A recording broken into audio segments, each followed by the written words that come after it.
Okay. तो आज हम आपके लिए लेके आए हैं one shot revision of body fluids and circulation का। ठीक है, इसमें मैं आपको एनसीईआरटी रिवाइज करवाऊंगा। वो सारे पॉइंट्स जहाँ से क्वेश्चन बनने की प्रोबेबिलिटी है वो सारे पॉइंट्स मैं आपको इस वीडियो में बता दूंगा। एंड वंस अगेन ये वीडियो उनके लिए है जिन्होंने पहले पढ़ रखा है और जिनको सिर्फ एंड मोमेंट पे इम्पॉर्टेंट पॉइंट्स को रिवाइज करना है। उन्हें याद दिलाना है अपने आप को। ठीक है, तो स्टार्ट करते हैं। तो बॉडी फ्लूइड्स एंड सर्कुलेशन जो होता है वो शुरू होता है ब्लड वस्कुलर सिस्टम से। ठीक है, कहाँ से शुरू होता है? ब्लड वस्कुलर सिस्टम से। और इसके क्या क्या कंस्टिट्यूएंट्स हैं ब्लड वस्कुलर सिस्टम के? तो ब्लड वस्कुलर सिस्टम के कंस्टिट्यूएंट्स हैं, मतलब किन किन चीज़ों से बना है। सबसे पहले तो ब्लड, ऑब्वियसली मेन है ब्लड वस्कुलर सिस्टम, ब्लड। उसके बाद ब्लड वेसल्स और हार्ट। ठीक है, किन किन चीज़ों से बना है blood vascular system? Blood, blood vessels और हार्ट। ठीक है, और इसका फंक्शन क्या होता है? इस ब्लड वस्कुलर सिस्टम का फंक्शन क्या होता है? ये क्या करता है? ट्रांसपोर्ट ऑफ न्यूट्रिएंट्स के ट्रांसपोर्ट में मदद करता है, ऑक्सीजन के ट्रांसपोर्ट में मदद करता है, और ग्लूकोज वगैरह जितनी भी इन चीज़ों का ट्रांसपोर्ट जरूरी होता है बॉडी में, उनका उनका मदद मतलब उनके लिए ट्रांसपोर्ट में मदद करता है। And obviously second thing is removal of harmful substances, और साथ ही साथ हार्मफुल सब्सटेंसेस का रिमूवल में हेल्प करता है। ठीक है, उसके बाद अगली चीज आती है कि ब्लड। ये जो ब्लड है, ठीक है, ये ब्लड कहाँ पर बनता है? ये ब्लड बनता है हमारे रेड बोन मैरो के अंदर। ये ब्लड हमारे मतलब ब्लड बनता है हमारा। और अब ब्लड के कंपोनेंट्स की बात हो रही है। ब्लड हमारा रेड बोन मैरो के अंदर बनता है और ब्लड के कंपोनेंट्स के बात हो रही है। तो ब्लड के दो कंपोनेंट्स हैं, दैट इज प्लाज्मा और फॉर्म्ड एलिमेंट्स। फॉर्म्ड एलिमेंट्स मतलब सेल्स। ठीक है, तो प्लाज्मा जो है वो मैट्रिक्स होता है, फ्लूइड फॉर्म होता है ब्लड का, जो कि 55% कंस्टिट्यूट करता है ब्लड का हिस्सा। और जो दूसरा हिस्सा है formed elements that is cells, वो 45% ब्लड का हिस्सा फॉर्म करते हैं। ठीक है, तो सबसे पहले तो हम प्लाज्मा की बात करते हैं, दैट इज मैट्रिक्स। 55% हिस्सा ये क्या करता है? ये मतलब बनाता है। और इसमें जो है कुछ कंस्टिट्यूएंट्स हैं इसमें, दैट इज प्लाज्मा के कंस्टिट्यूएंट्स हैं वाटर जो कि 90 to 92% होता है, वाटर 90 to 92%। उसके बाद प्रोटीन्स होते हैं प्लाज्मा के अंदर जो कि 6 to 8% होते हैं। ध्यान रखना ये परसेंटेज इंपॉर्टेंट है। ठीक है, वाटर होता है प्लाज्मा के अंदर, प्लाज्मा जो कि खुद ब्लड का 55% है, उसके अंदर वाटर होता है 90 to 92%। प्रोटीन्स होते हैं 6 to 8%। और कौन से प्रोटीन्स इसमें इंपॉर्टेंट प्रोटीन्स बता रखे हैं कि भैया प्रोटीन्स होते हैं फाइब्रिनोजेंस जो कि क्लॉटिंग ऑफ ब्लड में मदद करते हैं, प्लाज्मा के अंदर होते हैं। एल्बुमिन जो कि ऑस्मोटिक बैलेंस बनाए रखते हैं, कैटायन एनायन बैलेंस बनाए रखते हैं, एल्बुमिन्स कहते हैं। और अगला है ग्लोबुलिन्स। कौन कौन से प्रोटीन होते हैं? दैट इज आपके जो होता है दैट फाइब्रिनोजन, जिसका हम क्लॉटिंग मैकेनिज्म में देखेंगे कैसे ये हेल्प करते हैं। फाइब्रिनोजन प्रोटीन होता है हमारे प्लाज्मा के अंदर। उसके बाद एल्बुमिन होता है जो कि ऑस्मोटिक बैलेंस बनाए रखता है। और आखिरी वाला ग्लोबुलिन जो कि हमारे डिफेंस मैकेनिज्म में काम आता है। ऑब्वियसली जितनी भी एंटीबॉडीज होती हैं वो इम्यूनोग्लोबुलिन्स कहते हैं उनको, आईजी है ना, इम्यूनो आईजी कहते हैं ना, तो इम्यूनोग्लोबुलिन्स। उसके बाद मिनरल्स होते हैं। कौन कौन से मिनरल्स होते हैं? तो सोडियम होता है, पोटेशियम होता है, मैग्नीशियम होता है, बाइकार्बोनेट होता है और क्लोराइड होता है। कौन कौन से होते हैं मिनरल्स हमारे प्लाज्मा के अंदर? Sodium not potassium, sodium, calcium, magnesium, bicarbonate और chloride. Sodium, magnesium, calcium, bicarbonate और क्लोराइड। ठीक है, ध्यान रखना। उसके बाद न्यूट्रिएंट्स होते हैं जैसे कि ग्लूकोज, अमीनो एसिड्स और लिपिड्स। कौन कौन से न्यूट्रिएंट्स हमारे ब्लड के अंदर होते हैं? That is glucose, amino acids और लिपिड्स। ये सारे न्यूट्रिएंट्स हमारे प्लाज्मा के अंदर होते हैं। ठीक है, अब उसके बाद अगली बात होती है दैट इज फॉर्म्ड एलिमेंट्स के बारे में। ठीक है, तो फॉर्म्ड एलिमेंट जो होते हैं दैट इज सेल्स। जितने भी सेल्स होते हैं हमारे ब्लड के उनको हम फॉर्म्ड एलिमेंट्स कहते हैं। और वो 45% हिस्सा हमारा ब्लड का फॉर्म करते हैं। और ये कौन कौन से होते हैं? तो सबसे पहले आरबीसीज की बात करेंगे हम। आरबीसीज जिन्हें कि इरेथ्रोसाइट्स भी कहा जाता है। इनका नंबर करीब 5 to 5.5 मिलियन पर mm³ होता है। पर mm³ 1 mm³ equal to 1 ml होता है। ठीक है, 1 mm³ इक्वल टू 1 ml होता है, यानी कि 5 to 5.5 मिलियन होते हैं इन 1 ml ऑफ ब्लड में। ठीक है, आपको डेटा पता होना चाहिए। कलर, उसके बाद जो रेड कलर होता है आरबीसीज का, वो इसलिए होता है क्योंकि इनके अंदर एक आयरन आयरन की वजह से वो रेड कलर आता है जो कि हीमोग्लोबिन के अंदर प्रेजेंट होता है। आप लोग जानते हो रेस्पिरेशन में हम लोग पढ़ते हैं कि एक हीमोग्लोबिन के अंदर ऑक्सीजन होता है, सॉरी आयरन होता है जो कि चार मॉलिक्यूल्स ऑफ ऑक्सीजन को बाइंड करता है एक साथ, ठीक है। तो आयरन की वजह से ये रेड कलर आता है, हीमोग्लोबिन के अंदर होता है, ठीक है। और ये कितना, और हीमोग्लोबिन कितना है, मतलब हीमोग्लोबिन कितना है हमारे ब्लड के अंदर, तो हीमोग्लोबिन की जो कंसंट्रेशन है दैट इज 12 से 16 ग्राम पर 100 ml ऑफ ब्लड। ये पर 100 ml ऑफ ब्लड के लिए, ठीक है, कितना 12 से 16 ग्राम पर 100 ml ऑफ ब्लड, ये हीमोग्लोबिन की कंसंट्रेशन है। उसके बाद इरिथ्रोसाइट्स के अंदर जो मेच्योर इरिथ्रोसाइट्स होते हैं उनके अंदर न्यूक्लियस एब्सेंट होता है। इनका लाइफ स्पैन 120 डेज का होता है। इनका ग्रेवयार्ड स्प्लीन होता है, ठीक है। और इनका फंक्शन होता है ट्रांसपोर्ट ऑफ गैसेस, ये ऑक्सीजन और कार्बन डाइऑक्साइड का ट्रांसपोर्ट करते हैं। कौन? इरिथ्रोसाइट्स। अब अगला आता है दैट इज WBCs, जिन्हें हम ल्यूकोसाइट्स भी कहते हैं। इन ल्यूकोसाइट्स की कंसंट्रेशन जो नंबर होता है ब्लड के अंदर वो 6000 to 8000, RBCs 5 to 5.5 मिलियन, 50 से 55 लाख, ये 6000 से 8000, ठीक है, 1 ml के अंदर, पर mm³ के अंदर, ठीक है। उसके बाद इनका कलर कैसा होता है? दे आर कलरलेस, ठीक है। उसके बाद क्या होता है कि इनके अंदर न्यूक्लियस प्रेजेंट होता है, WBCs के अंदर न्यूक्लियस प्रेजेंट होता है। और इनका लाइफ स्पैन जनरली ये शॉर्ट लाइव्ड होते हैं, जल्दी मर जाते हैं। RBCs का 120 डेज होता है। और ये इनका फंक्शन क्या होता है? जैसे RBCs का फंक्शन होता था ट्रांसपोर्ट ऑफ गैसेस, इनका फंक्शन होता है डिफेंस मैकेनिज्म का, इनका फंक्शन होता है डिफेंस मैकेनिज्म का। उसके बाद अगला फॉर्म्ड एलिमेंट आ जाता है that is last formed element, platelets, ठीक है। प्लेटलेट्स को हम लोग थ्रोम्बोसाइट्स भी कहते हैं। क्या कहते हैं? थ्रोम्बोसाइट्स भी कहते हैं। और ये 1 mm³ के अंदर, 1 ml के अंदर करीब 1.5 लाख से 3.5 लाख होते हैं। हम लोग NCERT का डेटा फॉलो करेंगे जो NCERT में गिवन है। तो ये 1.5 लाख से करीब 3.5 लाख होते हैं पर mm³ ब्लड के अंदर। उसके बाद इनका भी कलरलेस ही होता है, कलरलेस होते हैं। इनके अंदर न्यूक्लियस एब्सेंट होता है, ओके, इनके अंदर न्यूक्लियस एब्सेंट होता है। They are also short lived. और ये क्या करते हैं? इनके कुछ फंक्शंस हैं, दैट इज ये कोगुलेशन ऑफ ब्लड में हेल्प करते हैं, ठीक है। कोगुलेशन ऑफ ब्लड में हेल्प करते हैं। If number drops can lead to loss of blood from body, ठीक है। मतलब जब भी ब्लड लॉस हो रहा होता है तो कहीं से, तो आपको पता होना चाहिए कि वहाँ क्या डैमेज टिश्यू, और प्लेटलेट्स जो ही हैं वो सिग्नल इनिशिएट करते हैं कि हाँ यहाँ पर कोगुलेशन करवाना है। मतलब कोगुलेशन ऑफ ब्लड जो है वो प्लेटलेट्स का मेन फंक्शन हो जाता है। और जो डेंगू एक बीमारी होती है उसके अंदर क्या होता है? प्लेटलेट्स का ही नंबर डिक्रीज करता है, ठीक है, ओके। तो आगे जो आता है उसके बाद ना कुछ मीडियम ऑफ ट्रांसपोर्ट, मतलब ट्रांसपोर्ट के मीडियम की बात कर रखी है कि NCERT में जैसे कुछ एनिमल किंगडम का भी कुछ पार्ट ह्यूमन फिजियो के अंदर इंटरमर्ज कर रखा है, तो उसकी भी बात सुन लो कि यार देखो जो स्पॉन्जेस और सिलेंट्रेट्स होते हैं, जो पॉरीफेरा और सिलेंट्रेटा होता है, उनके अंदर ट्रांसपोर्ट का मीडियम ब्लड नहीं जबकि वाटर होता है। आप लोग जानते हैं वाटर कैनाल सिस्टम होता है उनके अंदर, ठीक है। तो वाटर उनके अंदर ट्रांसपोर्ट का मीडियम होता है, जबकि ब्लड और लिम्फ जो होता है, ब्लड और लिम्फ ये ट्रांसपोर्ट का मीडियम होते हैं किसके अंदर? ह्यूमंस के अंदर, ठीक है। तो ये बात भी आपको पता होनी चाहिए, ओके। तो अब हम टाइप्स ऑफ WBCs की बात करते हैं। किसकी बात करते हैं? That is types of WBCs। तो हमारे पास 2 कैटेगराइज में हमने WBCs को क्या कर रखा है? कैटेगराइज कर रखा है, that is granulocytes and A granulocytes. कौन कौन से? ग्रैनुलोसाइट्स और ए ग्रैनुलोसाइट्स। ग्रैनुलोसाइट्स मतलब जिनमें ग्रेन्यूल्स होते हैं, छोटे छोटे डॉट डॉट टाइप ग्रेन्यूल्स होते हैं, और जिनमें ग्रेन्यूल्स नहीं होते हैं उनको ए ग्रैनुलोसाइट्स बोला जाता है। तो देखो यार, जितने भी साइट्स वाला साइट वर्ड है ना जिसमें, वो क्या है? वो ए ग्रैनुलोसाइट है। और बाकी बचे हुए क्या है? बाकी बचे हुए फिर ग्रैनुलोसाइट हो गए। तो ए ग्रैनुलोसाइट्स कौन कौन से हो गए पहले बता दो? मोनोसाइट और लिम्फोसाइट, है ना, क्योंकि साइट आ रहा है इसके एंड में। और बाकी बचे जो 3 वो क्या हो गए? 5 तरह के होते हैं ना, वो क्या हो गए? वो ग्रैनुलोसाइट्स हो गए। तो ग्रैनुलोसाइट्स होते हैं बेसोफिल, इओसिनोफिल और न्यूट्रोफिल, ठीक है। जबकि ए ग्रैनुलोसाइट्स होते हैं मोनोसाइट्स और लिम्फोसाइट्स, ओके। तो हम इसकी कंसंट्रेशन की बात करेंगे जो कि बहुत इंपॉर्टेंट है। तो देखो यार, हम लोग, मैं ना कंसंट्रेशन को कैसे ध्यान रखता हूँ उसकी, मैं कंसंट्रेशन के लिए जो ट्रिक है, कंसंट्रेशन ऑफ WBC, ये आपको ध्यान रखना बहुत जरूरी है। तो इसके लिए मैंने जो ट्रिक बना रखी है दैट इज NLMEB। क्या ट्रिक बना रखी है मैंने? NLMEB।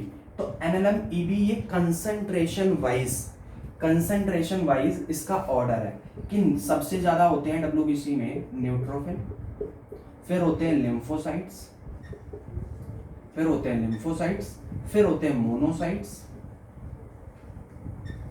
फिर होते हैं इओसिनोफिल्स,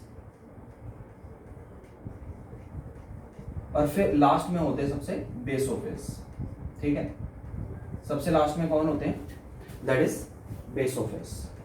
ओके, तो न्यूट्रोफिल कितने होते हैं? न्यूट्रोफिल होते हैं 60 to 65%, ये न्यूट्रोफिल की कंसेंट्रेशन होती है। ठीक है, उसके बाद हमारे अगला आता है लिम्फोसाइट। लिम्फोसाइट होते हैं 20 to 25%। मोनोसाइट कितने होते हैं? 6 to 8%। और उसके बाद इओसिनोफिल कितने होते हैं? 2 to 3%। और बेसोफिल कितना होता है? 0.5 to 1%। ये इनकी कंसेंट्रेशन है। मैंने इनकी डिक्रीजिंग कंसेंट्रेशन के अकॉर्डिंग क्या कर रखा है? ये ऑर्डर सेट कर रखा है। तो ये ऑर्डर आपको याद होना चाहिए। ठीक है, जिसमें से आपको एक बात ये भी पता होनी चाहिए कि जो न्यूट्रोफिल, जो न्यूट्रोफिल, ये न्यूट्रोफिल और ये जो मोनोसाइट होता है, न्यूट्रोफिल और ये जो मोनोसाइट होता है, मोनोसाइट ही आगे चल के आपका क्या बनाता है? मैक्रोफेजेस बनाता है ना। तो ये जो न्यूट्रोफिल होता है, मोनोसाइट होता है, ये फैगोसिटिक इन नेचर होते हैं। ये दो सेल फैगोसिटिक इन नेचर होते हैं, यानी कि ये खा जाते हैं किसी भी ऑर्गेनिज्म को, मतलब पैथोजन को खा जाते हैं उसे किल करने के लिए। ठीक है, तो these two are phagocytic in nature. Okay, और इसकी शेप आपको याद होनी चाहिए, मतलब इसकी शेप याद रखना बहुत जरूरी है। देखो, बेसोफिल की अगर शेप नहीं ध्यान रखोगे तो मेरे को नहीं लगता यहाँ से क्वेश्चन आएगा। उसके बाद इओसिनोफिल, इओसिनोफिल भैया, इओसिनोफिल की शेप थोड़ी याद रखनी जरूरी है। इओसिनोफिल में क्या होता है? ऐसे हेडफोन टाइप, ऐसे हेडफोन टाइप न्यूक्लियस होता है इसका, तो ये ध्यान रख लेना। ठीक है, हेडफोन टाइप न्यूक्लियस होता है इसका, किसका? इओसिनोफिल का, जो 2 to 3% होते हैं। तो ये ध्यान रखना, हेडफोन टाइप ये पूछा जा सकता है। ठीक है, उसके बाद न्यूट्रोफिल। देखो, न्यूट्रोफिल को हम PMNL भी कहते हैं। ये मैं कल मैंने आपको ह्यूमन हेल्थ एंड डिजीज पढ़ाया था, उसमें बताया था कि हम लोग न्यूट्रोफिल को PMNL भी कहते हैं, यानी कि पॉलीमॉर्फो न्यूक्लियर ल्यूकोसाइट भी कहते हैं।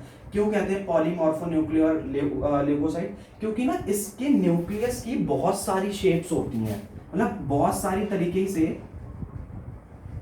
ये क्या करता है? शेप ले लेता है। तो इसका भी न्यूक्लियस ध्यान रखना, इसका भी न्यूक्लियस कुछ ऐसे तरीके से होता है। तो इसका भी न्यूक्लियस आप एनसीईआरटी से देख कर जाओगे, डायग्राम ऐसा होता है किसका? न्यूट्रोफिल का। इसीलिए हम इसे PMNL यानी कि पॉलीमॉर्फो न्यूक्लियर ल्यूकोसाइट, है ना, भी कहते हैं। ये कहाँ लिखा हुआ है? ये आपके ह्यूमन हेल्थ एंड डिजीज में लिखा हुआ है, कल पढ़ाया था मैंने। उसके बाद मोनोसाइट का आपको थोड़ा सा और डायग्राम ध्यान रखना है। लिम्फोसाइट का नहीं याद रखोगे कोई दिक्कत नहीं है, मोनोसाइट का और ध्यान रख लेना डायग्राम। मोनोसाइट का कैसा होता है? मोनोसाइट जैसे ये क्या करता है? ये अमीबा की तरह, सूडोपोडिया की तरह, मतलब सूडोपोडिया निकाल करके खाता है ना। तो इसका ध्यान रखना है, इसका न्यूक्लियस कुछ ऐसा होता है। ठीक है, जैसे ऐसे इसका न्यूक्लियस जैसे किसी को खाने की कोशिश कर रहा हो, ऐसे मुंह खोल के रखता है इसका न्यूक्लियस। ठीक है, आप एनसीईआरटी का डायग्राम देख करके जाना एक बारी, तो आपको ज्यादा क्लियर हो जाएगा। ठीक है, अगर इसका स्क्रीनशॉट लेना है तो ले लो। ओके, आई होप सो समझ में आ गया होगा। ठीक है, पर डायग्राम इंपॉर्टेंट है तो देख करके जाना। अब मैं इसके फंक्शंस बता देता हूँ जल्दी से। ठीक है, तो मैंने परसेंटेज वगैरह सब यहाँ पे लिखी दी है, शेप्स की बात कर दी है, सेल्स की बात कर दी है। अब मैं इसके फंक्शन बता देता हूँ। देखो, सबसे पहला आता है आपका न्यूट्रोफिल, इसी के हिसाब से बताऊंगा, इसी ऑर्डर के हिसाब से। तो न्यूट्रोफिल और मोनोसाइट, ये मैंने बता दिया आपको। न्यूट्रोफिल और मोनोसाइट, इनका तो फैगोसिटिक एक्शन होता है, फैगोसिटिक इन नेचर होते हैं ये दोनों।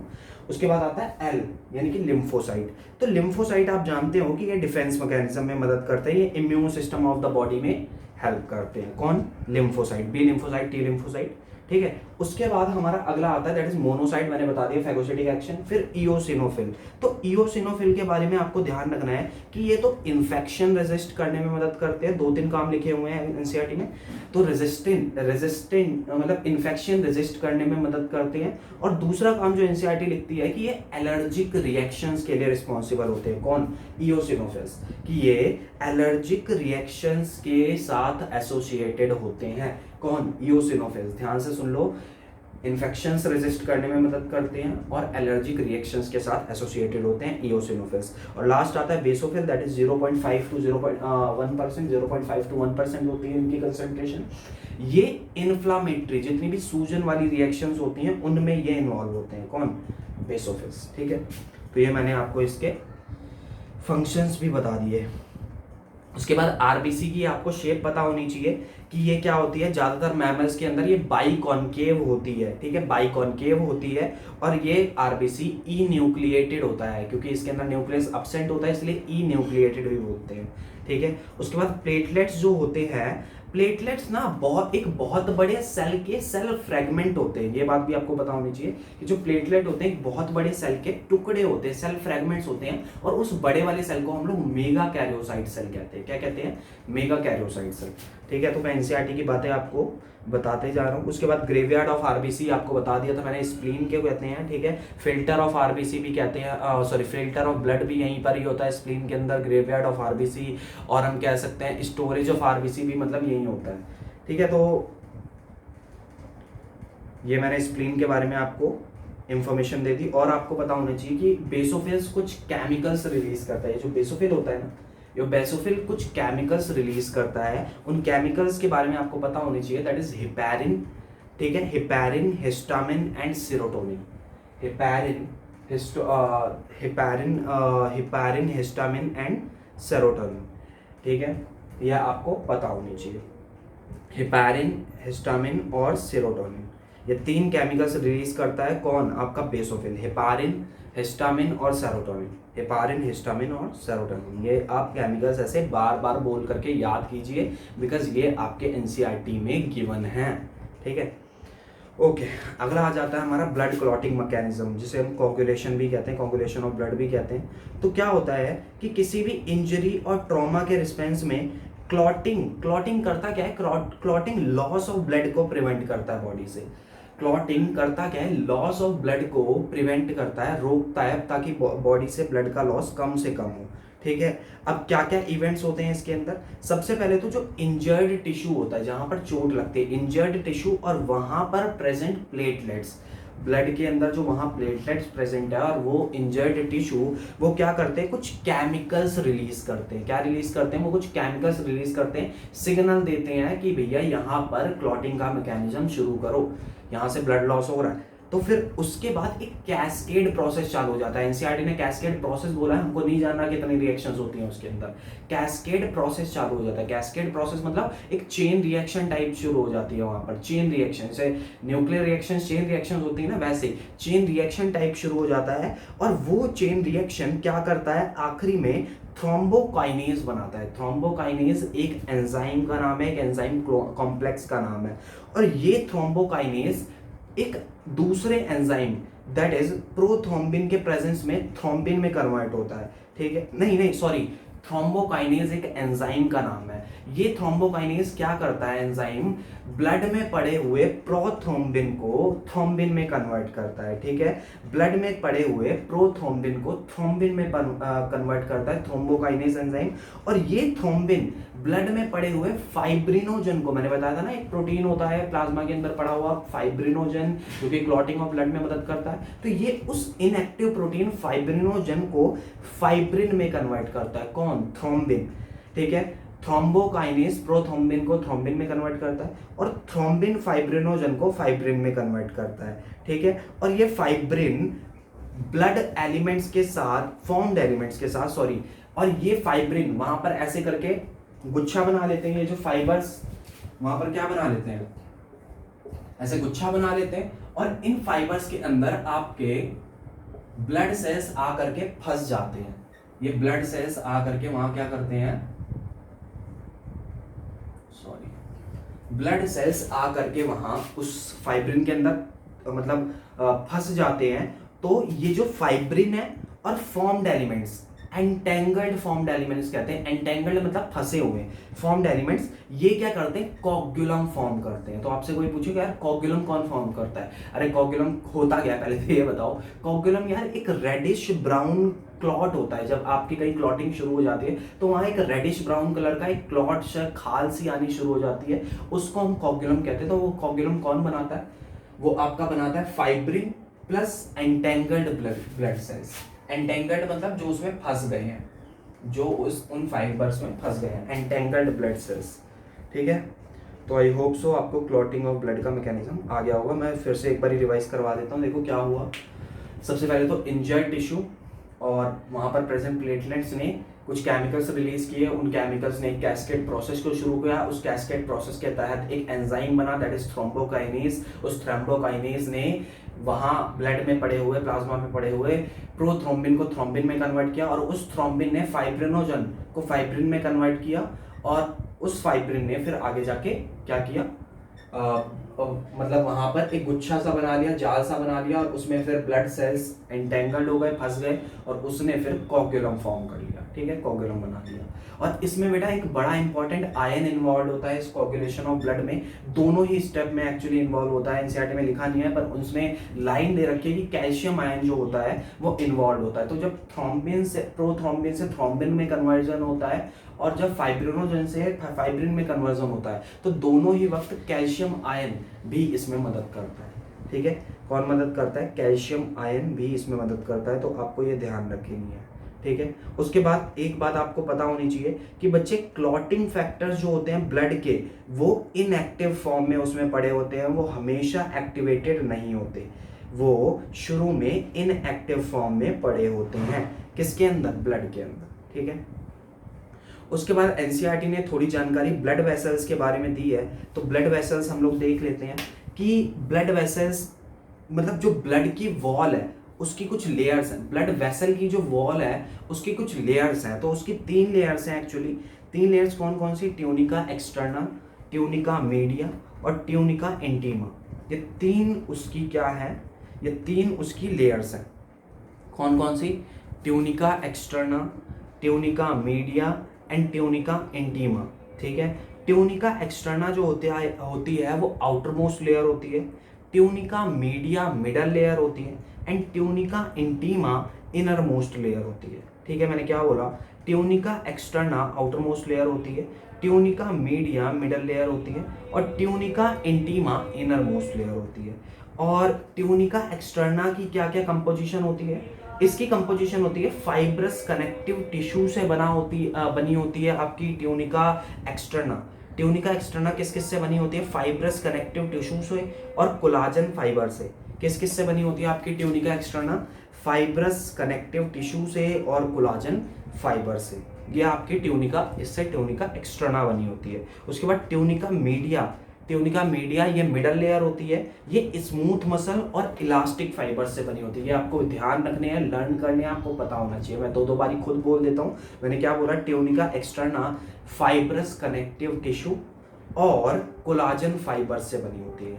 किससे? फाइब्रस कनेक्टिव टिश्यू और कोलाजन फाइबर से। कौन? Tunica externa. ठीक है, उसके बाद ट्यूनिका मीडिया ये स्मूथ मसल और इलास्टिक फाइबर से बनी होती है। स्मूथ मसल्स और इलास्टिक फाइबर से बनी होती है। कौन? Tunica media. उसके बाद ट्यूनिका इंटीमा ये इनर मोस्ट लेयर होती है आपके ब्लड वॉल की, ब्लड वेसल के वॉल की, और ये स्क्वैमस एंडोथेलियम से बनी होती है। ये तो आपको पता ही है कि स्क्वैमस एंडोथेलियम जो होती है वो डायरेक्टली एनवायरनमेंट के टच में आती है, चाहे फ्लूइड के चाहे एक्सटर्नल एनवायरनमेंट के। ठीक है, तो ये स्क्वैमस एंडोथेलियम से बनी होती है। एक्चुअली ब्लड की जो इनर मोस्ट वॉल होती है ना, उसको हम एंडोथेलियम बोल देते हैं। क्या बोलते थे? एंडोथेलियम। इसीलिए स्क्वैमस एंडोथेलियम। तो ट्यूनिका एक्सटर्ना किससे बनी हुई है? कोलाजन फाइबर से और फाइब्रस कनेक्टिव टिश्यू से। उसके बाद ट्यूनिका मीडिया किससे बनी है? स्मूथ मसल से और इलास्टिक फाइबर से, स्मूथ मसल से और इलास्टिक फाइबर से। और ट्यूनिका इंटीमा किससे बनी हुई है? स्क्वैमस एंडोथेलियम से। ठीक है, तो ये आपको पता होना चाहिए। ओके,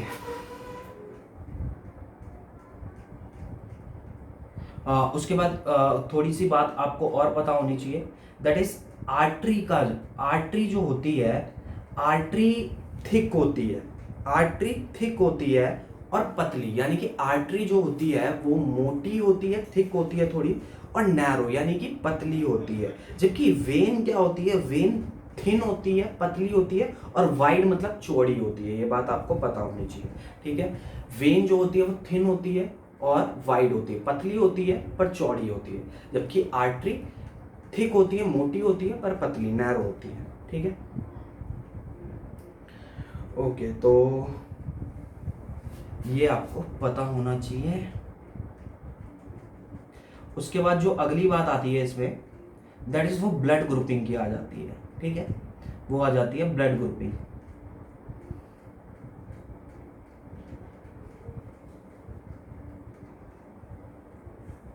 तो ब्लड ग्रुप दो तरीके के हैं, एक तो एबीओ ब्लड ग्रुपिंग है और एक तो आरएच ब्लड ग्रुपिंग है। तो एबीओ ब्लड ग्रुपिंग की पहले बात करेंगे। तो एबीओ ब्लड ग्रुपिंग में देखो क्या होता है। एबीओ ब्लड ग्रुपिंग में आपके जो, हाँ मतलब कुछ एंटीजेंस प्रेजेंट होते हैं आपके आरबीसी के सरफेस पे, और फॉर अननोन रीजन, हमें रीजंस पता नहीं है, उनकी अपोजिट एंटीबॉडी प्रेजेंट होती है। कहां पर? आपके प्लाज्मा के अंदर। कहां प्रेजेंट होती है? प्लाज्मा के अंदर। मैं आपको बताता हूं। ठीक है,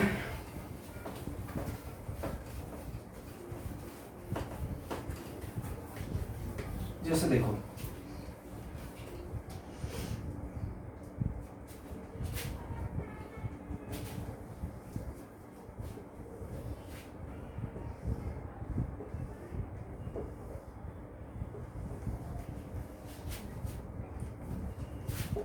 मैं समझाता हूं आपको थोड़ा सा, जस्ट वेट।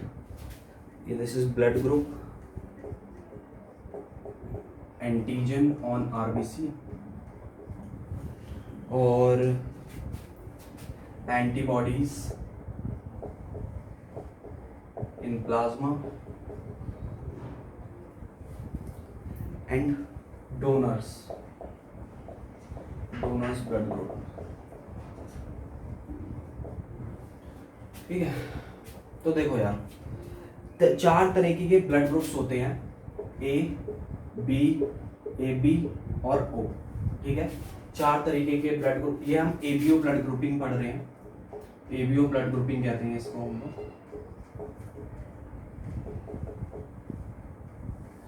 मतलब दो तरीके के एंटीजन होते हैं हमारे आरबीसी के ऊपर।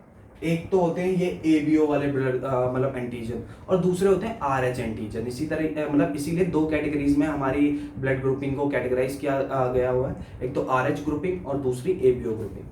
ठीक है, तो एबीओ ग्रुपिंग को पहले पढ़ रहे हैं। तो एबीओ ग्रुपिंग में चार तरीके के ब्लड ग्रुप होते हैं, ए बी और ओ। तो देखो ए क्या होता है। ए में जो आरबीसी पर एंटीजन प्रेजेंट होता है वो ए ही होता है। ध्यान रखना, ए में, ए ब्लड ग्रुप में जो आरबीसी पर एंटीजन प्रेजेंट होता है वो ए ही प्रेजेंट होता है। और बेटा एंटीजन और एंटीबॉडी, आई थिंक सो आपको पता होगा, एंटीजन वो प्रोटीन होता है जिसके खिलाफ एंटीबॉडी बनती है। ये हम एंटीजन और एंटीबॉडी को समझाते हैं कि एंटीजन वो प्रोटीन होता है जिसके खिलाफ एंटीबॉडी बनती है। तो खैर बेटा, एंटीजन ए है आरबीसी के ऊपर, तो अब अगर ए के खिलाफ प्लाज्मा में उस बंदे के एंटीबॉडी हो गई तो वो बंदा मर जाएगा ना। तो इसीलिए ए के नहीं, उसके प्लाज्मा में एंटीबॉडी होती है बी के खिलाफ। ठीक है, बी के खिलाफ होती है। बी ब्लड ग्रुप में एंटीजन उसके आरबीसी पर बी होगा और एंटीबॉडी उसके प्लाज्मा में ए के लिए होगी। ए बी में उसके पास दोनों एंटीजन होंगे, ए और बी, और उसकी प्लाज्मा में इस बारी कोई एंटीबॉडी नहीं होगी, नो एंटीबॉडी। ठीक है, कोई एंटीबॉडी उसके प्लाज्मा में नहीं होगी। ठीक है, नील। और उसके बाद ओ का मतलब क्या होता है, जब दोनों में से कोई भी एंटीजन प्रेजेंट नहीं है, यानी कि नो एंटीजन। जब दोनों में से कोई भी एंटीजन प्रेजेंट नहीं है आरबीसी के ऊपर, तो उसको हम ओ ब्लड ग्रुप में रखते हैं। और इसमें प्लाज्मा के अंदर दोनों के लिए एंटीबॉडी होती है, यानी कि एंटीबॉडी ए भी होती है उसके प्लाज्मा में और एंटीबॉडी बी भी होती है। ठीक है, अब कौन सा डोनर जो है उसको ब्लड दे सकता है, ये बात अब हमको समझनी है। देखो भैया, अगर जो मतलब इसके पास बी के खिलाफ एंटीबॉडी है, तो अगर बस बी वाला एंटीजन इसके पास नहीं आना चाहिए। ए ब्लड ग्रुप के पास बी के लिए एंटीबॉडी है तो बी वाला एंटीजन नहीं आना चाहिए, बाकी कोई भी आ जाए तो कोई दिक्कत नहीं है। तो देखो यार, भाई ए बी में भी बी एंटीजन है और बी में भी बी एंटीजन है, तो भैया बी और ए बी तो इसको ब्लड दे नहीं पाएंगे, किसको, ए वाले को, क्योंकि इसके पास बी के खिलाफ एंटीबॉडी है। तो बी और ए बी वाले तो इसको ब्लड दे नहीं पाएंगे। तो कौन कौन ब्लड दे सकता है, या तो इसको ए ब्लड दे सकता है या ओ दे सकता है, क्योंकि ए के पास ए एंटीजन है, बी वाला है नहीं, और इसके पास तो कोई भी एंटीजन नहीं है, तो कोई दिक्कत नहीं। समझ रहे हो, बी वाली एंटीबॉडी बी एंटीजन को मार देगी ना, इसलिए बी एंटीजन नहीं आना चाहिए उसके ब्लड में, ए वाले के, ठीक है। उसके बाद बी वाला जो ब्लड ग्रुप है, बी वाला जो ब्लड ग्रुप है, इसके पास ए के खिलाफ एंटीबॉडी है, तो ए एंटीबॉडी इसके पास नहीं आनी चाहिए। तो ए एंटीबॉडी ए बी में भी है और ए में भी है, तो इसलिए इसको खाली बी दे पाएगा या तो खाली ओ दे पाएगा। समझ आ रही मेरी बात। अब उसके बाद ए बी देखते हैं, तो ए बी के पास कोई भी एंटीबॉडी नहीं है भैया प्लाज्मा में, यानी कि इसको कोई भी दे दे ब्लड, चाहे, ठीक है, इसके कोई भी दे दे ब्लड, इसको खतरा ही नहीं है। तो ए बी वाले को ए भी दे सकता है, बी भी दे सकता है, कोई भी एंटीबॉडी नहीं है, ए बी भी दे सकता है और ओ भी दे सकता है, किसी के लिए भी एंटीबॉडी नहीं है, तो इसको कोई भी दे सकता है। इसीलिए हम ए बी को क्या बोलते हैं, ए बी को हम बोलते हैं यूनिवर्सल रेसिपिएंट भी बोलते हैं, कि भैया ये किसी से भी ब्लड ले सकता है। कौन कौन, ए बी किसी से भी ब्लड ले सकता है, इसीलिए हम इसे यूनिवर्सल रेसिपिएंट भी कह सकते हैं। और ओ वाला क्या है, ओ वाले में दोनों के लिए एंटीबॉडी है, ए के लिए भी एंटीबॉडी है, बी के लिए भी एंटीबॉडी है, यानी कि इसके पास ना ही ए वाला आना चाहिए और ना ही बी वाला आना चाहिए, ना ही ए एंटीजन आना चाहिए ना ही बी एंटीजन आना चाहिए, क्योंकि इसके पास दोनों के लिए एंटीबॉडी है। इसलिए भैया इसको खाली ओ वाला ही देगा, किसको, ओ को। तो इसीलिए अब पर ओ वाला सबको दे सकता है, देखो सबको दे सकता है, इसीलिए ओ वाले को हम यूनिवर्सल डोनर भी कहते हैं, ओ वाले को हम लोग यूनिवर्सल डोनर भी कहते हैं। तो ये टेबल आपको ध्यान होनी चाहिए, ठीक है। इस टेबल, मतलब ये टेबल काफ़ी इंपॉर्टेंट है, और ये टेबल अगर आपको समझ आ गई तो आपका काम चल जाएगा, ठीक। चलते हैं आगे, अगर इसका स्क्रीनशॉट वगैरह लेना है तो ले लो। ओके, तो आगे चलते हैं। तो ये तो था आपका एबीओ ब्लड ग्रुपिंग, ठीक है। और देख लेता हूँ एक बार कुछ रह तो नहीं गया, ठीक है। मैंने बता दिया आपको सब कुछ भैया, कि जिसके लिए एंटीजन वो होते हैं जिसके खिलाफ एंटीबॉडी बनती है, तो ये मैंने ऐसे डेफिनेशन बता दी। ये क्या कहते हैं कि एंटीजन क्या होते हैं, एंटीजन वो केमिकल्स होते हैं जो इम्यून रिस्पॉन्स इंड्यूस करते हैं, बिल्कुल सही बात है, इन्हीं के खिलाफ एंटीबॉडीज बनती है। और एंटीबॉडीज क्या होती है, वो प्रोटीन जो एंटीजन के लिए बनती है, तो वही सेम बात है, एंटीजन वो प्रोटीन्स होते हैं जिनके खिलाफ एंटीबॉडीज बनती है, ऐसे ध्यान रखो, ठीक है। उसके बाद एंटीजन कहाँ पर होते हैं, आरबीसी के ऊपर होते हैं, जबकि एंटीबॉडीज कहाँ पर होती है, प्लाज्मा के अंदर होती है, ठीक है। एंटीजन कौन कौन तरीके से के होते हैं, ए और बी दो एंटीजन होते हैं, और एंटीबॉडी कितनी तरीके की होती है, ये भी दो तरीके की होती है, एंटीबॉडी ए और एंटीबॉडी बी, ठीक है। और ये मैंने बता दिया। उसके बाद हम लोग देखते हैं आर एच ग्रुपिंग को, ठीक है। हम लोग देखते हैं अब आर एच ग्रुपिंग को, ओके।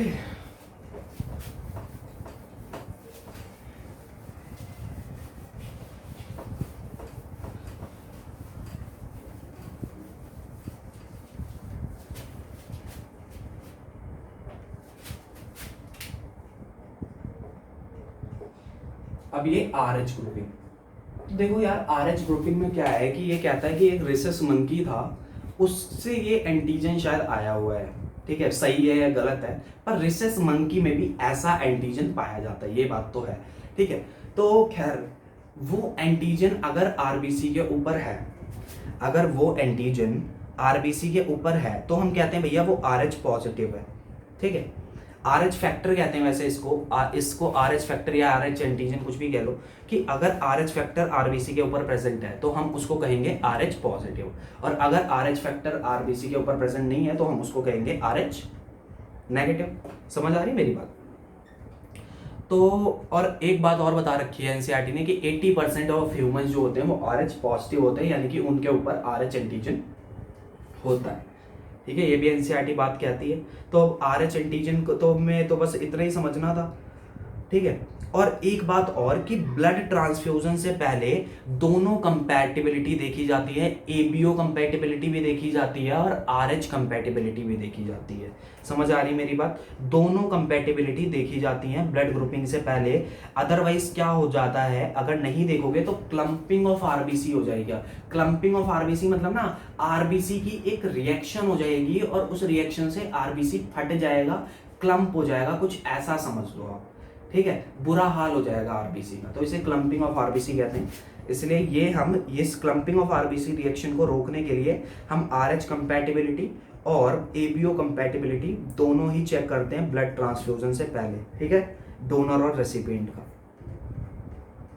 तो अच्छा, आरएच ग्रुपिंग मैंने बता दिया कि भैया जिसके पास आरएच फैक्टर है, आरएच एंटीजन है, उसके ऊपर, किसके ऊपर, मतलब आरबीसी के ऊपर, वो आरएच पॉजिटिव, और जिसके पास नहीं है वो आरएच नेगेटिव है। तो आरएच नेगेटिव, ध्यान रखने वाली बात ये है बच्चे कि शुरू में ना ही एंटीबॉडी होगी ब्लड के अंदर आरएच पॉजिटिव वाले के, मतलब आरएच पॉजिटिव है जो आरएच पॉजिटिव है, एंटीबॉडी उसके प्लाज्मा के अंदर भी नहीं है आरएच के शुरू में, और जो आरएच नेगेटिव है उसके अंदर भी शुरू में प्लाज्मा के अंदर एंटीबॉडी नहीं है आरएच एंटीजन के लिए। मतलब एंटीबॉडी शुरू में आरएच एंटीजन के अंदर किसी के अंदर नहीं होती, ना ही आरएच पॉजिटिव ना ही आरएच नेगेटिव।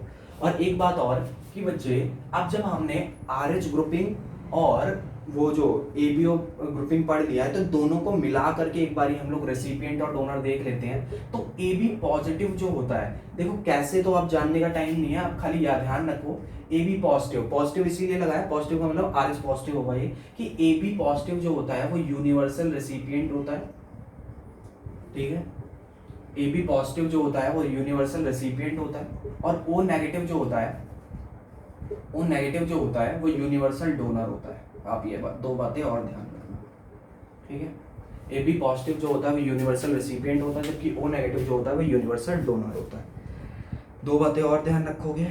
उसके बाद जो अगली बात आती है, तो हम स्पेशल केस देखते हैं आरएच इनकम्पैटिबिलिटी का, जिसे हम इरिथ्रोब्लास्टोसिस फेटालिस भी कहते हैं, ठीक है। स्पेशल केस देखते हैं आरएच इनकम्पैटिबिलिटी का, जिसे हम क्या कहते हैं, इरिथ्रोब्लास्टोसिस फेटालिस भी कहते हैं। तो ध्यान से सुनो यार, मेरी बातों को अगर ध्यान से सुनोगे, क्योंकि बायो जो है एज सच इतना लिखने वाला सब्जेक्ट नहीं है, इसमें अगर आप बात को मेरी ध्यान से सुन लो तो तुम्हारा बेड़ा पार हो जाना है। तो मेरी बात को ध्यान से सुनो। देखो, इरिथ्रोब्लास्टोसिस फेटालिस जो है वो एक स्पेशल केस है, किसका, अ स्पेशल केस ऑफ किसका, आरएच इनकम्पैटिबिलिटी, आरएच इनकम्पैटिबिलिटी का एक स्पेशल केस है। तो भैया देखो क्या होता है इरिथ्रोब्लास्टोसिस फेटालिस में। इरिथ्रोब्लास्टोसिस फेटालिस में आपको ना पता होना चाहिए कि पापा जो होते हैं, पापा में पी आ रहा है, यानी कि पापा होंगे वो आरएच पॉजिटिव होंगे, और जो मम्मी होती है, मम्मी में एम आ रहा है, एम मतलब माइनस, तो मम्मी जो होंगी वो आरएच नेगेटिव होंगी, ठीक है। क्योंकि पापा आरएच पॉजिटिव होंगे, एक्चुअली पापा तो इतना वो नहीं, क्योंकि पापा आरएच पॉजिटिव है ना, तभी बच्चा जो हो सकता है, फीटस, वो आरएच पॉजिटिव हो सकता है, मतलब आरएच पॉजिटिव होने की क्या है, गुंजाइश है। अगर पापा भी आरएच नेगेटिव होते तब तो कोई दिक्कत नहीं होती, ठीक है। तो पापा आरएच पॉजिटिव होंगे, मम्मी आरएच नेगेटिव होंगी, जिसकी वजह से पापा आरएच पॉजिटिव होंगे, तो बच्चा भी हो सकता है आरएच पॉजिटिव हो, ठीक है। तो अगर ये वाली कंडीशन है कि बच्चा आरएच पॉजिटिव है और मम्मी आरएच नेगेटिव है, तो थोड़ी सी खलबली वाली कंडीशन है। देखो क्या होता है, तो मैं इसको समझाता हूं आपको और पढ़ता भी जाता हूं, ध्यान से सुनो। देखो क्या होता है, फर्स्ट बेबी तो नॉर्मल होता है, इरिथ्रोब्लास्टोसिस फेटालिस में फर्स्ट बेबी तो नॉर्मल होता है, उसको कोई दिक्कत नहीं आती। क्योंकि फर्स्ट बेबी नॉर्मल किस लिए होता है, क्योंकि प्रेगनेंसी के दौरान ब्लड की कोई मिक्सिंग नहीं होती प्लेसेंटा की वजह से, प्लेसेंटा की वजह से, प्लेसेंटा इंपॉर्टेंट चीज़ है, प्लेसेंटा की वजह से ब्लड की कोई मिक्सिंग नहीं होती फर्स्ट प्रेगनेंसी के दौरान।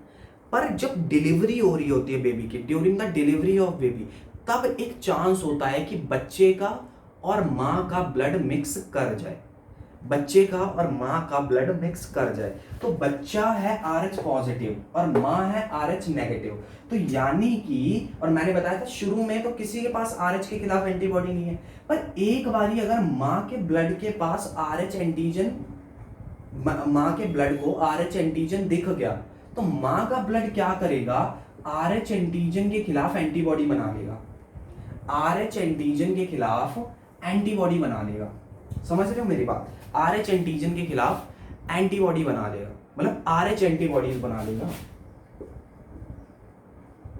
RH एंटीजन बॉडी बना लेगा, RH एंटी, क्या बोल रहा हूं मैं, हाँ RH एंटीबॉडी बना लेगा, मतलब किसका, माँ का ब्लड।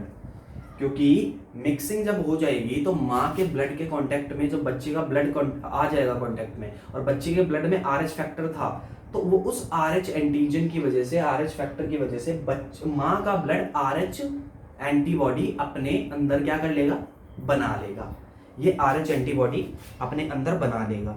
और इसकी जो खतरनाक बात है कि ये RH एंटीबॉडी प्लेसेंटा को क्रॉस कर सकती है, इसकी बस ये खतरनाक बात है कि ये RH एंटीबॉडी प्लेसेंटा को क्रॉस कर सकती है। तो ये क्या होगा, जब सेकेंड प्रेगनेंसी होगी या फिर सब्सीक्वेंट प्रेगनेंसी होगी, अगली प्रेगनेंसीज, तो उसमें क्या होगा, उसमें जो माँ, ये जो माँ की RH एंटीबॉडी है ये प्लेसेंटा को क्रॉस कर जाएगी और बच्चे के RBCs को डिस्ट्रॉय कर देंगी, उसके RH फैक्टर को डिस्ट्रॉय कर देंगी, अगर अगला बच्चा भी RH पॉजिटिव है तो।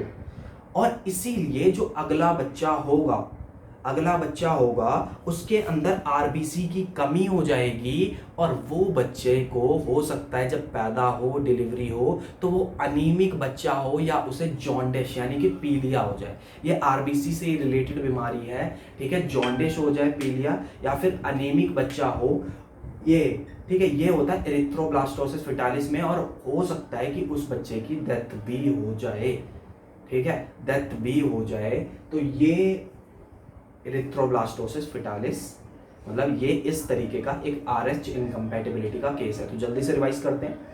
फर्स्ट प्रेगनेंसी में कुछ नहीं होगा, क्या होना चाहिए, पापा RH पॉजिटिव होने चाहिए और मम्मी RH नेगेटिव। तो पापा RH पॉजिटिव है तभी एक पॉसिबिलिटी है कि फीटस RH पॉजिटिव होगा, ताकि दोनों में, और फर्स्ट प्रेगनेंसी में कोई दिक्कत नहीं होती क्योंकि प्रेगनेंसी के दौरान कोई इंटरमिक्सिंग नहीं होती ब्लड की, पर at that first delivery intermixing हो सकती है, जिसके कारण मदर की बॉडी RH एंटीबॉडी बना लेगी, और वो RH एंटीबॉडी अगली प्रेगनेंसी में प्लेसेंटा को क्रॉस कर जाएगी और बच्चे की RBCs को मार डालेगी, इसकी वजह से बच्चा जो पैदा होगा वो अनीमिक होगा, जॉन्डिस होगा, ठीक है, उसे जॉन्डिस भी हो सकता है और हो सकता है उसकी अल्टीमेटली डेथ हो जाए। और इसीलिए डॉक्टर्स क्या करते हैं कि फर्स्ट प्रेगनेंसी के बाद में, मतलब सॉरी फर्स्ट डिलीवरी के बाद में मदर को एक इंजेक्शन देते हैं, जिसको आप लोग पढ़ते भी होंगे, रोगम कहते हैं। क्या कहते हैं? रोगम कहते हैं। ये रोगम कुछ नहीं होता, ये रोगम एंटी RH एंटीबॉडी होती है, ठीक है, क्योंकि मदर की बॉडी में RH एंटीबॉडी बन गई, तो ये एंटी RH एंटीबॉडी क्या करती है, RH एंटीबॉडी को खत्म कर देती है। क्या करती है? RH एंटीबॉडी को खत्म कर देती है। समझ आ रही मेरी बात? ये हम केमिकल्स इंजेक्शन देते हैं आफ्टर द फर्स्ट डिलीवरी, ताकि हम अगली प्रेगनेंसी में मदर को कोई दिक्कत ना आए, ठीक है। तो ये था एक केस ऑफ एरिथ्रोब्लास्टोसिस फेटालिस का। अगला जो है दैट इज सर्कुलेटरी पाथवेज, आपको कुछ दे रखे हैं, उन सर्कुलेटरी पाथवेज के बारे में आपको पता होना चाहिए कि भैया देखो, दो तरीके के सर्कुलेटरी पाथवेज होते हैं, ओपन सर्कुलेटरी सिस्टम और क्लोज सर्कुलेटरी सिस्टम। इसमें जो ब्लड है वो ओपनली जगह पर घूमता रहता है, बहता रहता है, ठीक है, उसे हम ओपन सर्कुलेटरी सिस्टम कहते हैं। और क्लोज सर्कुलेटरी सिस्टम में प्रॉपर ब्लड वेसल्स होती है, प्रॉपर वस्कुलर सिस्टम होता है, इसमें ब्लड फ्लो करता है, ठीक है, आप लोग जानते हो। तो देखो साइनस आप जानते हो एक जगह होती है, ठीक है, तो साइनस जो होता है, साइनस वही स्पेस होता है जिसके अंदर एक्चुअली ब्लड फ्लो करता रहता है ओपन सर्कुलेटरी सिस्टम में। तो ध्यान रखना, साइनस ओपन सर्कुलेटरी सिस्टम में होता है, क्लोज सर्कुलेटरी सिस्टम में नहीं होता।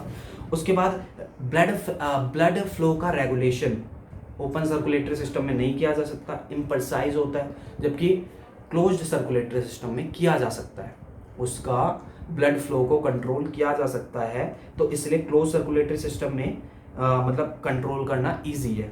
ओके उसके बाद एग्जाम्पल क्या है ओपन सर्कुलेटरी सिस्टम के, तो ओपन सर्कुलेटरी सिस्टम के एग्जाम्पल है आपका आर्थ्रोपोड। आप लोगों ने कॉकरोच पढ़ा हुआ है तो उसमें आपको पता है ओपन सर्कुलेटरी सिस्टम होता है। Arthropods and molluscs, arthropods and mollusc are the example of open circulatory system, arthropoda और मोलस्क का। और जो आपके क्लोज्ड सर्कुलेटरी सिस्टम है वो आपको पता है एनिलिडा और कॉर्डेट्स। ठीक है, एनिलिड्स और कॉर्डेट्स जो होते हैं इनके अंदर क्या होता है, एनिलिड्स और कॉर्डेट्स के अंदर आपका क्लोज सर्कुलेटरी सिस्टम होता है। ठीक है, आर्थ्रोपोडा और मोलस्क के अंदर ओपन सर्कुलेटरी सिस्टम, जबकि एनिलिडा और कॉर्डेट्स के अंदर क्या है, क्लोज सर्कुलेटरी सिस्टम है। ओके उसके बाद कुछ एग्जाम्पल दे रखे हैं, कुछ वर्टिब्रेट्स के एग्जाम्पल दे रखे हैं और उसके वेंट्रिकल और सर्कुलेशन के बारे में एनसीईआरटी ने जानकारी दी है कि यार देखो फिशिस का 2 चैम्बर्ड हार्ट होता है, उनका एक एट्रियम होता है उनके पास और एक वेंट्रिकल होता है, और उनके अंदर जो ब्लड फ्लो होता है उसे हम सिंगल सर्कुलेशन कहते हैं। किसको, फिश के अंदर जो होता है। ठीक है, एक एट्रियम एक वेंट्रिकल 2 चैम्बर्ड हार्ट होता है।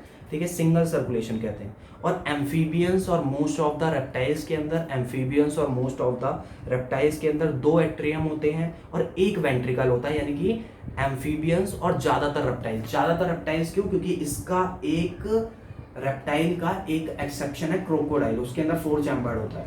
तो इसलिए रेप्टाइल्स और एम्फीबियंस के अंदर 3 चैम्बर्ड हार्ट होता है। ज़्यादातर reptiles, most of the reptiles के अंदर 3 चैम्बर्ड हार्ट होता है, 2 एट्रियम एक वेंट्रिकल। और इसमें जो सर्कुलेशन ऑफ ब्लड होता है उसको हम इनकम्प्लीट सर्कुलेशन कहते हैं। क्या कहते हैं, इनकम्प्लीट सर्कुलेशन कहते हैं। ठीक है, उसके बाद क्रोकोडाइल और उसके बाद एवीज और मैमल्स। ठीक है, रेप्टाइल्स और एम्फीबियंस तो आ गए, तो उसके बाद एवीज और मैमल्स, बर्ड्स और मैमल्स बचे। तो और क्रोकोडाइल, रेप्टाइल का एक एक्सेप्शन क्रोकोडाइल, इनके अंदर 4 चैम्बर्ड हार्ट होता है, यानी कि 2 एट्रियम और 2 वेंट्रिकल, और इन सब के अंदर डबल सर्कुलेशन होती है, यानी कि ब्लड जो होता है वो दिल को 2 बार क्रॉस करता है एक साइकिल के दौरान, इसलिए डबल सर्कुलेशन होती है। ठीक है, और फिशिस के अंदर जो ऑक्सीजनेशन करने के लिए, जैसे हमारे पास वो होता है, लंग होता है, उनके पास गिल्स होते हैं फॉर ऑक्सीजनेशन ऑफ ब्लड को ऑक्सीडाइज मतलब ऑक्सीजन देने के लिए। ओके यार, एक क्वेश्चन शायद मैं लिखना भूल गया, एक बात मैं जो आपको बताना भूल गया वो ये है, ये बात पूछ ली भी जाती है, हटा दूँ मैं इसका, स्क्रीनशॉट लेना है तो ले लो।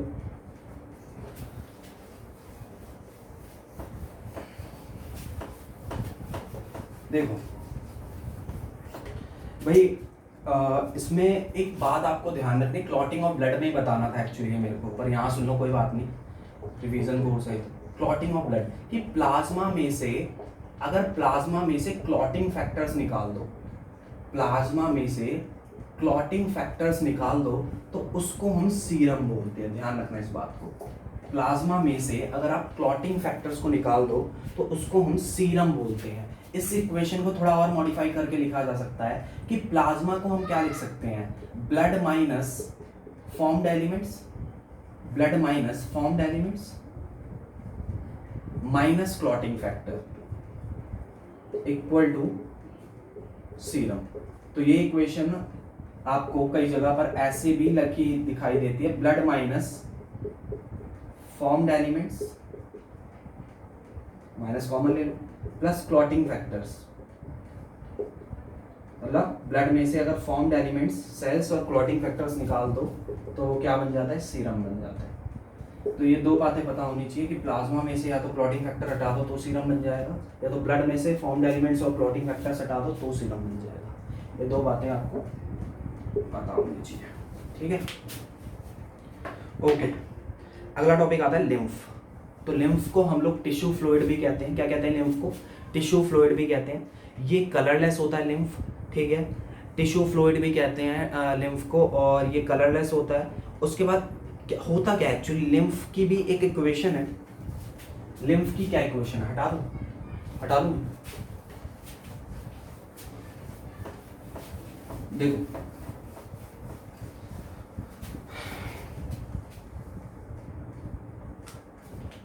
कि ब्लड में से अगर आप लार्ज प्रोटीन्स और सम फॉर्म्ड एलिमेंट, सम क्यों, क्योंकि ल्यूकोसाइड होते हैं इसमें, मतलब ल्यूकोसाइड का एक टाइप लिम्फोसाइड होता है इसमें, ठीक है, सम फॉर्म्ड एलिमेंट्स अगर ब्लड में से आप लार्ज प्रोटीन्स या लार्जर प्रोटीन्स और कुछ फॉर्म्ड एलिमेंट्स को हटा देते हो, कुछ फॉर्म्ड एलिमेंट्स को, सम में मोस्ट लिखो, मोस्ट फॉर्म्ड एलिमेंट्स, क्योंकि एक खाली लिम्फोसाइट ही होता है। मोस्ट फॉर्म्ड एलिमेंट्स को हटा देते हो तो ये क्या बन जाता है आपका, लिम्फ बन जाता है। ठीक है, लिम्फ बन जाता है। ब्लड में से अगर आप लार्जर प्रोटीन्स और ज़्यादातर फॉर्म्ड एलिमेंट्स को हटा देते हो तो ये आपका क्या बन जाता है, ये आपका लिम्फ बन जाता है। ठीक है, उसके बाद जो लिम्फ होते हैं वो लिम्फोसाइट में, लिम्फोसाइट एक फॉर्म्ड एलिमेंट होता है तो वो होता है इसके अंदर, इसीलिए मोस्ट फॉर्म्ड एलिमेंट्स। ठीक है, लिम्फोसाइट इसके अंदर होता है, इसीलिए ऑल नहीं लिखा। ठीक है, लार्जर प्रोटीन्स और ज़्यादातर फॉर्म्ड एलिमेंट्स को हटा देते हो लिम्फोसाइट को छोड़ करके तो आपका क्या बन जाएगा, लिम्फ बन जाएगा। ठीक है, उसके बाद लिम्फ जो होता है वो रिच होता है इन लिम्फोसाइट्स। ठीक है, लिम्फोसाइट्स में रिच होता है और ये कैरियर होता है न्यूट्रिएंट, हार्मोन्स और फैट्स का। ठीक है, लिम्फ के अंदर क्या क्या होता है, लिम्फ के अंदर होता है न्यूट्रिएंट्स, हार्मोन्स और फैट्स। ये इसका कैरियर होता है, न्यूट्रिएंट्स, हार्मोन्स और फैट्स का। ठीक है, उसके बाद में लिम्फेटिक वेसल्स जो होती हैं ये क्या करते हैं, लिम्फेटिक वेसल्स करती क्या है, ये इंटरस्टिशियल फ्लूइड होता है ना, उसको मेजर वेन्स में पहुंचाने का काम करती है। जो इंटरस्टिशियल फ्लूइड होता है ना, आपने सुना होगा कि ब्लड को जो होता है वो डायरेक्टली सेल्स को या टिश्यू को खाना नहीं देता, वो इंटरस्टिशियल फ्लूइड को देता है और फिर वो आगे इंटरस्टिशियल फ्लूइड टिश्यू वगैरह को खाना पीना जो भी है ऑक्सीजन वगैरह देता है। ठीक है, तो ये क्या करता है, लिम्फ वेसल्स क्या करती हैं, ये इंटरस्टिशियल फ्लूइड्स को मेजर वेन्स में पहुंचाने का काम करती है। समझ में आ रही है, ये मेजर वेन्स में पहुंचाने का काम करती है इंटरस्टिशियल फ्लूइड को। ठीक है, उसके बाद लैक्टियल के बारे में आपको पता होना चाहिए कि लैक्टियल जो होती हैं वो लिम्फ वेसल्स होती हैं स्मॉल इंटेस्टाइन के अंदर, स्मॉल इंटेस्टाइन के अंदर, जो क्या करती हैं वहाँ पर फैट अब्जॉर्प्शन में मदद करती हैं। ठीक है, फैट अब्जॉर्प्शन में मदद करती है। तो ये लगभग हाफ चैप्टर आपका कवर हो गया और बाकी का चैप्टर आपको मिलेगा अगली वीडियो में। Thank you so much.